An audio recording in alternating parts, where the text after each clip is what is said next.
Good morning. It's Ben with I'm not licensed. Or it's been I'm not licensed. One of the two. Sitting here, it's Monday morning, kind of collecting my thoughts, trying to figure out if I can make this happen in one take outside of, phone ringing or whatever that might keep that from happening. But I figured, you know what, I could probably do this. Excuse me. I have a little monster in the morning, English muffin with some peanut butter and some honey on it. And I was thinking what it is. And I thought to myself, you know what I want to do today?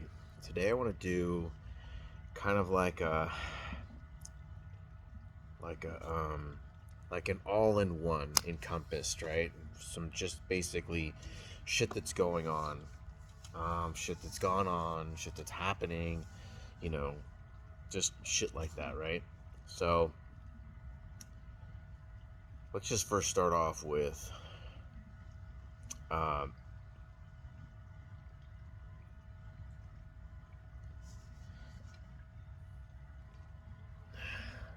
daughter is flying out from pretty much one place she shouldn't be to another. Is she going to somewhere fun, sunny, and safe? No. The exact opposite, actually. Going backwards, um, you know. But I know, that's the military, and that's, what she signed up for. There's plenty of other men, women, people's children, brothers, sisters, husbands, daughters, wives, and whatnot that are out there doing the same thing. They all volunteered for the same thing, So I can't sit here and cry a river over, oh, why my kid? Why my kid? Like, she's so much more special than everybody else. And she may not be special to everybody else, but she's special to me. And I know that other people who have family members that are in these positions, those people are special to them. So for that, I say, it definitely hits. It hits very, very hard. She was telling me that when she gets there, she's going to have to go on a mission or missions with her Special Forces team. She's not on Special Forces, but she's going to go with them in case they have any type of firearm or, you know, um, pretty much gun issues, if you will. Whether or not she can fix them on site or not, she's allegedly not supposed to be leaving the vehicle, um, which is, it kind of sucks because then you're kind of a sitting duck. I mean, you know, it's just, it's tough. It's really tough because, you know, when they're your pride and joy and they're you are always, as a parent, you always want to protect your kids. You always want to be the person that, is there, that does step in harm's way, that, does come in and survey a room and does constantly watch out because, a lot of times kids don't do it and stuff. And so, when you don't have that ability, it really just makes you feel very vulnerable because all you can do is sit here stateside and just hope for the best. You hope that everybody's training is on point. You hope that everybody's equipment is on point. You hope that everybody's planning is on point. And it's probably all for nothing. Sure, it's probably just nothing more than routine. But, unfortunately, as we've learned over decades and decades and decades of war, that there is nothing that is routine, and especially with everything that's going on over in the Middle East, makes it more stressful, and that doesn't help. So, I don't know, just wanted to cover that first, first and foremost, because that's my number one priority. I mean, us here in the States, what do? You fucking, you You walk around with your head in the sand and you just hope that the police will save you if something bad happens. Let me just follow up with that one. So as I was collecting my phone and getting my everything together so that I could come out here and sit next to the pool, this beautiful weather right now, and make this video, I looked at my my American Express card, if you will, and it seemed like my credit line was sticking out from the grip. And I was like, well, that's weird. So I was like, So naturally, I hit the button, dropped the credit line out, did that whole like racking thing, spit out the, what do you want to call it? The round. I know it's so cryptic, but the last thing I need from a guy that doesn't even have anything going for him on YouTube is to start getting in trouble for saying the wrong things because they're a little bit too liberal for everybody else, or for some of us. But anyways, put the credit line back in there, re-racked it, dropped the credit line again. Put the unspent round in there, and now all is well. She's in there nice and safe. And when I get out of here and I go out to the store or later to go grab some razors to shave my face, then I don't have to worry about having any malfunctions, if you know what I mean, should I need them. So that's my other part. It is a Second Amendment right, and I believe that everybody should consider taking the United States up on it. I think it's great. I think constitutional carry is great. And I think that if you are responsible enough to do so and have the mindset to do so and just the mental strength to be able to do that, then I do believe that you should. Because nobody is going to save you. Nobody. Alright, so there's that one. The other one. I don't know if I covered this. I don't think I covered it, but I might have covered it. Whole fishing tournament thing. Being competitive. Excuse me. Being competitive and not wanting to go fish tournaments with my tournament partner.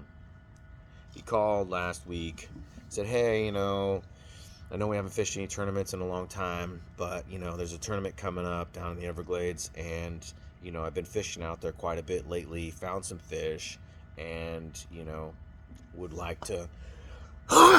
Shit. I go through puberty every morning. I don't know why my voice, throat, respiratory system, or whatever does this, but it does, so just bear with me.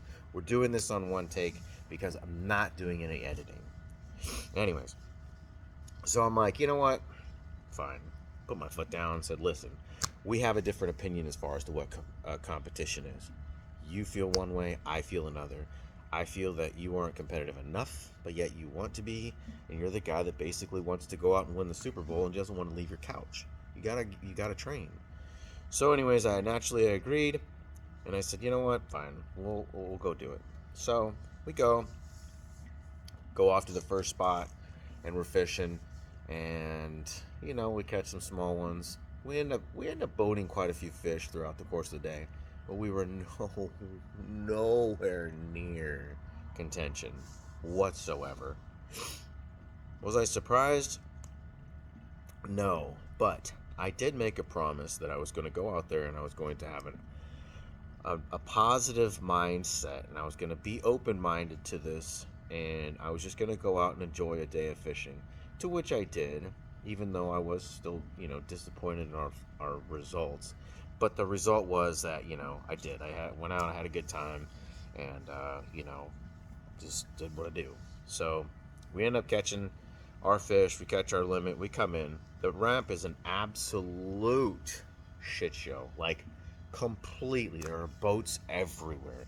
There are boats coming in to fish for recreational. There are boats doing tournaments. There are airboats. There are people that are riding around in fucking, boats that belong in the intercoastal and in the Atlantic, out there running a canal system in the Everglades. Why the county of Broward allows that to happen is absolutely beyond me. One day, someone's going to die down at Everglades Holiday Park. You mark my words. Someone's going to die because someone's out there running a 35-foot fucking center console at 50 or 60 miles an hour, and they're going to wake one of these little John boats. They're going to sink it, and then those people they're going to drown and die, or they're going to lose control. They're going to hit somebody. Something bad is going to happen, and the county of Broward is going to be on the hook for it, because they're the ones that didn't put any rules in place to protect the people that are out there running a canal system that's probably 50 feet wide. So let's just do the math here. You got 50 feet wide. If you've got a boat that's got 6 or 8 foot beam, how many feet is that? Okay, so you have 50 feet to shoreline. Well, the water doesn't run shore to shore. The channel is only so wide because it comes up. There's rocks on both sides, and the shallowest part comes up. So now if you put two boats side by side, let's say they both have 6 foot beams, that's 12 feet. Well, you can't cross, port to port. You can't pass port to port and only have 12 feet out of that 50 feet, leaving yourself 38 feet left, because that doesn't work. You have to give each other feet. Okay, so now you have 6 on one side, 6 on the other. Let's say you put 6 in the middle as a buffer because you're going to wake each other. Now you have 18 feet of 50 feet. Now out of that 18 feet of 50 feet, now you only have what? 22 feet left, 22 feet of shoreline. And are you going to run all the way to the shoreline? Hell, I'm not going to do that. I'm not tearing off a lower unit off a rock. You're crazy. So now what? So now you have to cross either super close, or you have to slow way down. And if you slow way down, I know, boaters, you think that you're doing everybody a favor, but the only thing you're doing is you're doubling up your wake as soon as you come down off a plane, and then all you're doing is pushing all that water out in front of you. And now what you're doing is your boat is going from this to this. So instead of the water pushing through this way, now it's pushing out in the front, creating what? More wake. So, I know. I haven't been boating my whole life, so I don't know how that whole thing works, right? I mean, and I say that sarcastically speaking, because those are the people that are like, I've been boating my whole life, this is how I do it. Oh. It's like, okay, well, just because you've been doing it your whole life doesn't make it right. Sorry. Maybe you've been doing it wrong this whole time and nobody's ever told you. So, anyways, moving on. We're going in, we come in, we have a 315 weigh-in, right? So we come in, ramp's a total shit show. So I said, okay, listen, we got some choices here. We can either head over to the lily pads, we can fill the bag up, and then you can dump me off at the dock with the fish and I can go to weigh-in. Or we can go to the lily pads, we can fill up the boat, we can fill up the bag, and we can go in, and then I can drop you off and you can go to weigh-in.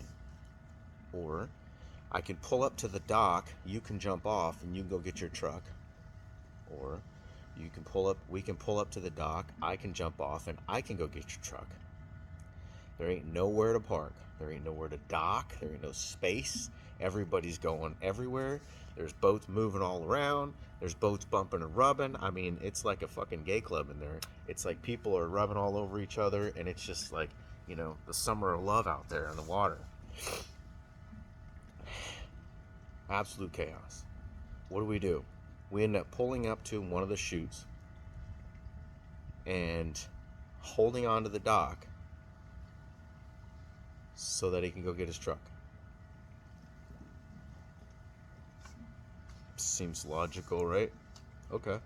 So now we're taking up one of these chutes. We're one of those people that I complain about. Why? Because common decency. That's what common decency is, right? You don't block a chute for people to load and unload their boats so that you can go get your truck. Especially when you have, I don't know, somebody that's capable, like a capable mariner on your boat that can hold the boat out into the basin while you wait around for the truck to show up. I don't know who that would be. That would be crazy, right? Like, I have this book that says Merchant Mariner Credentials, which says that according to the Coast Guard, I can drive a vessel that's up to 100 gross tons with 6 people on board. I'm not that guy. Nope. You can't run a 17.5 foot bass tracker? No, you're not capable of that. Okay, I'll sit here and hold the dock then. I'll sit here and hold the dock, and then when somebody says, hey man, you're in the way, I'll be like, hey, the boat owner will be here in just a few minutes. You fucking take it up with him. Because that was what I was going to say. Luckily for me, it didn't happen. Anyways, he shows up. We load the boat. He loads the boat. Fine with me, whatever, right? You know, it's like you drive a Dodge truck. It doesn't do anything for me. It doesn't make me tingly in my body parts. It doesn't make me tingly in my body parts to drive a bass tracker. It's got to be done. So anyways, he loads his boat. We pull off. We go off to the side, fill the bag up with our fish, take it over to weigh in. We're like the last bag in, right? Said, hey, we're boat number 21. And they said, oh, well, we gave you a 0. You were supposed to be here at 3:15. It's 3:50. 35 minutes late, right? Oh, we had all these boats in our way. Oh, we couldn't get to the ramp. Oh, with this. Oh, with that. Oh, with that. I just flat out said, listen, man, it ain't like we're contending for the win here, right? We got about 7 pounds. Just cut us some fucking slack. How about that, right? Oh, yeah. So, tournament director says, hey, you know what? Yeah, we'll give you a break, right? We understand it was shitty out there, so we'll give you a break. Pull up, get our 6 pounds, 6.48 is what we ended up with, right? In 5 fish.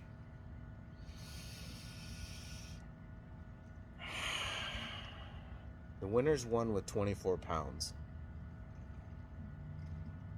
So, I don't know where all these fish were that dude's been finding for the last few weeks. And in my thought process, you know what my thought process is? You've been going out there and beating up that stretch of waterway for the last 3 weeks so that you could take pictures and put them on social media. So that stretch was pressurized by you. You fucked us. I mean, a 7-pound fish is probably not going to stay there for very long. Even if it's spawning season, she's really only going to stay around for so long until she offloads her eggs and maybe watches her fry for a little while. That's it. 3 weeks? Gone. Bye. She's out. So whatever. I mean, what do I know? I don't know shit. I just jump in the boat and I just take me to where we're going to fish, and I'm going to do my best to catch whatever I can catch, right? So I guess we'll go back to no tournaments, or maybe I'll do some tournaments up here in Central Florida. Try something different. I mean, I don't know. The insanity fishing is really, really frustrating to me because I really don't like to go out there and do the same fucking things over and over again, expecting different results. I just don't. I know what has to be done. You gotta go out there and you gotta take chances. You gotta go out there and you gotta get to where the fish are. You gotta go out there and do things that you weren't originally doing to begin with. You gotta change something up. I mean, if it's not working, it's not working, right? So that's the fishing thing. So then end up, driving north. I come up and have a great night, have dinner and whatnot, having a conversation, and the conversation turns to, do you think that people, how does she word it?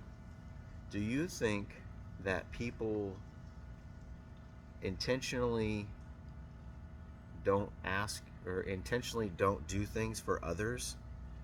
Or do you think that you have to be asked to do everything, right? And I was like, And so the line of questioning kept going and going and going, and I thought to myself, man, like I feel like she's talking about me, right? And so I thought, So I just flat out said, it feels like you're referring to me. Like, what is it that you're referring to? Like, what is it that I'm not doing, right? Because I already feel like I do quite a bit of stuff around the house, because at the very beginning of this, I said to myself, well, look, you know what? Your kids don't do jack shit for you. You don't make your kids do jack shit for you. So here I am as an able-bodied person coming up here and I enjoy what you do for me. You know, I basically have full run of your house during the course of the day, pool, go fishing, play PlayStation, watch the news, eat whatever, all these things, right? And then when you come home, like you make dinner, you make breakfast, you know, you do, you know, you basically, you know, you treat me very, very well. And I'm like, but what is it that I'm not doing? What is it, right? And I've been just digging and digging and digging to try to figure out what it is, right? What is it? Well, she won't tell me. Because apparently I'm just supposed to know. Like, well, what is it? So if somebody was like to come to you today and say, hey man, you know, you're just not cutting it. You're cutting what? Like what is it that I'm not doing? Am I not doing the dishes? I don't clean the floor? Do I don't, you know, do laundry? Do I not clean the pool? Do I not do like, I mean, I'm just throwing just random shit out there, right? But like, do I not do, you know, menial or random home improvements or anything, repairs or whatnot around the house throughout the course of a day? Like, what is it that I'm not doing? What is it? And they're just like, it's just not it. If you don't know what it is, I'm not going to tell you. Well, how in the fuck are you supposed to fix it if you don't know what it is? Me personally, the way I look at it is like this, right? If I want something and you're not doing it, and if I don't tell you what it is and give you the opportunity to rectify it, then how can I hold you accountable for something that you're not doing if you don't know that I would like you to be doing it? It just seems kind of shitty if you ask me, right? Like, it just doesn't make any sense, you know? Like if I ask you, hey, listen, well, I noticed that you don't take out the trash. Okay, I can do that. Just pick out the trash, bag it up, and take it out to the garbage can and throw it away. It seems like a pretty simple request, right? Not a big deal. Well, I shouldn't have to ask you. Okay, well, I shouldn't have to ask for a lot of shit, but you end up asking because if you don't ask, I don't know that you know. How do I know that you're a mind reader, right? Are you a mind reader? I'm not a mind reader. So if we're not mind readers, how am I supposed to know what you want? And how are you supposed to know what I want unless we openly and transparently communicate as adults to say, listen, I want this or I want that. Isn't that what we're taught as children? Right? Use your words? I thought so. I mean, I thought that was the case. Use your words. I don't know. I mean, I guess not. I guess we're just supposed to know. Well, if anybody knows what it is, I'd love to hear it. I mean, very curious at this point. Very, very curious. Yeah. Watched some Kirky Talks videos this morning. Just not necessarily motivation, but just to kind of see where he's at, what he's up to. I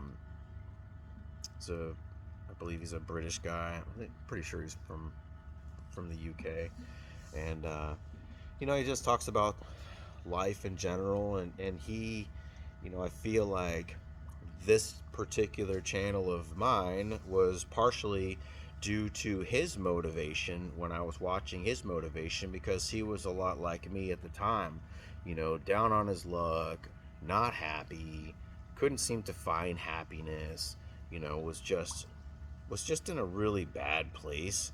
And you know, he's found an outlet for his, you know, his mental health, if you will, or he's found an outlet for just like what's going on, as to not burden his missus, as he calls her, you know. And that's a lot of what we do, you know, not just as men, more so as men, but just not only men, but just as people, because we don't want to burden our friends with our problems, right? Because then what do our friends say? Man, I got my own fucking problems, right? Or my kids are always bitching, my dog, my girlfriend, my wife, my husband, my partner, my whoever you've got, you know, that you're working with or whatever, my side piece, my first piece, my third piece, whatever the case is, we've all got our problems. And so we try not to burden those closest to us with those problems, but the reality is we end up doing it in some way, shape, or form, whether it's through sarcasm, whether it's through anger, whether it's through, resentment, whether it's through, shit, let's face it, like even through sex, right? So you end up having a stressful day, and what do? You just put it to her, or you put it to him, whatever the case is. You just put it to them, and they're like, Jesus, are you okay? I was a little angry, a little aggressive. It's like, it was just one of those days, just one of those days. Like, kind of like Limp Bizkit sings, it's just one of those days. But it's Monday. Kid's supposed to ship off on Friday. She's supposed to be the only person on the flight.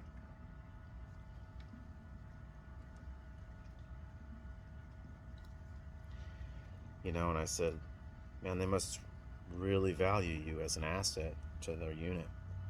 She's like, oh no, she's downplaying. I said, you really shouldn't downplay it. You should really embrace it, because clearly they want you where they're sending you for a reason. But doesn't make it any easier. Doesn't make it any easier stateside. That's for sure. When you can't protect your kids, you see like movies and stuff about people that'll join, like they'll go into they'll get arrested or whatever, they'll go to jail or prison or whatever so that they can protect somebody in their family or whatever. I don't know if there's been any videos of somebody doing that in the military. It'd be kind of tough, especially to try to get assigned to the same unit, just to protect somebody. It'd be a cool story though. You could do that. But yeah, doesn't make anything any easier. But watch another cool video of a guy, he's riding around his Rolls Royce, and he's talking about, if I had to start all over again tomorrow, what would I do? How would I make $1 million? I'm a multimillionaire now at 23 years old. And it's like, you've got all these multimillionaires at all these young ages, and then you have guys like me that have just been fucking grinding their whole life and still don't have a pot to piss in. It's like, fuck, man. And then I sit back and I ask myself, like, what have I done wrong for all these years? And it's probably just didn't go outside of the box, I saw a post from Gary Vee the other day, and he's got the sign up there and it says, ask me anything. And I just commented on there. I just wanted to thank him for the motivation, because, his motivation is always like, listen, just do it. Just do it. You start a YouTube channel, you get no subscribers, you get no views, you get no this, you get no that. It doesn't fucking matter. It doesn't matter. You just do it. So here it is. Done. And I'm going to go on here and I'm going to use this as a platform to voice my opinion, good, bad, or indifferent, about things, my life, things that are going on, things that are, like things that I feel like other people might be able to benefit from, things that, you could enjoy hearing, seeing, whatever the case is, and see where it goes. I don't know. Maybe it goes nowhere. At the end of the day, maybe YouTube's just like, listen, you're just taking up some of our bandwidth and our storage space. We're just gonna go ahead and chop your channel and go, I don't know, go on some other platform and voice your opinion. Nah, I don't think they would ever do that, but maybe they would. You never know. I don't know. But anyways, just wanted to come on here and give an update. The shit that's going on, just put it out there, get it off my chest, talk to somebody that'll listen. Sometimes when we talk to people that we think will listen to us, or we think is kind of like in the position to help us. You know, we always look at what our significant others, boyfriends, girlfriends, husbands, wives, whatever, as people that we feel like should actually listen to us. And then you start talking to these people and you realize they don't listen. They're not listening. They don't give a fuck. And you're like, and maybe it's not so much as rude as that, right? Maybe it's not so much as they don't give a fuck. Maybe it's just not important to them. So they're just like, you know, I'll just trudge through this, and once we get to the end of this, then maybe I can either talk about myself or we can talk about something else. But I mean, I guess in the interim, we'll just listen to you speak. And it's kind of frustrating because, you know, you want to share these things with people, and you know, it doesn't always work out that way. You can have everything you want and still have nothing. Because I mean, what is it? You know, you have all the money in the world, but you're not happy. What good is all the money in the world? You could have the hottest spouse, partner, whatever in the world. If they're boring and just dead inside, or just, you know, empty, what good is it? You have the coolest car in the world. What good is it? It's just a car. You know what I mean? Like, if you don't have any substance, what do you have? Just an empty shell of a human being.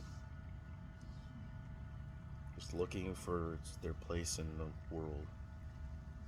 So,